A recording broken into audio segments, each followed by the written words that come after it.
আজি পুৱাই আহি পাইছোঁ আঠখিলীয়া নামঘৰত, মই মোৰ দেউতা। সেইকাৰণে আহিছোঁ সকলোবিলাক ক'ম। বৰ্তমান নামঘৰৰ ভিতৰলৈ গৈ লওঁ, সকলোবিলাক দেখুৱাম। চাকি জ্বলাই ভাদ মাহত, কিন্তু এতিয়া আজি বৰ্তমান ইয়াত ৰাস হ'ব, ৰাস পাতিছে। বৰ্তমান দেখুৱাইছোঁ চাওক, ইয়াতে হ'ব আজি ৰাস। বৰ্তমান এইফালে কাম কৰি লাগি আছে সকলোৱে।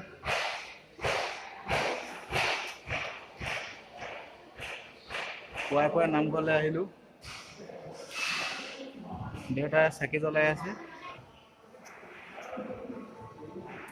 এজনী হ'ল কাছ, আঠখিলীয়া নামঘৰত মেলিবলৈ যাম, দান কৰা আছে। লগতে কেঁকুৰা মেলিম, চাই লওক দেখুৱাইছোঁ। এজনী কেঁকুৰা আঠখিলীয়াত মেলিবলৈ যাম। এইটোৱে হ'ল পুখুৰী আঠখিলীয়া নামঘৰ, দেখুৱাইছোঁ চাওক। ইয়াতে বিভিন্ন ধৰণৰ কাছ পোৱা যায়, আজি আমিও মেলিবলৈ আনিছোঁ।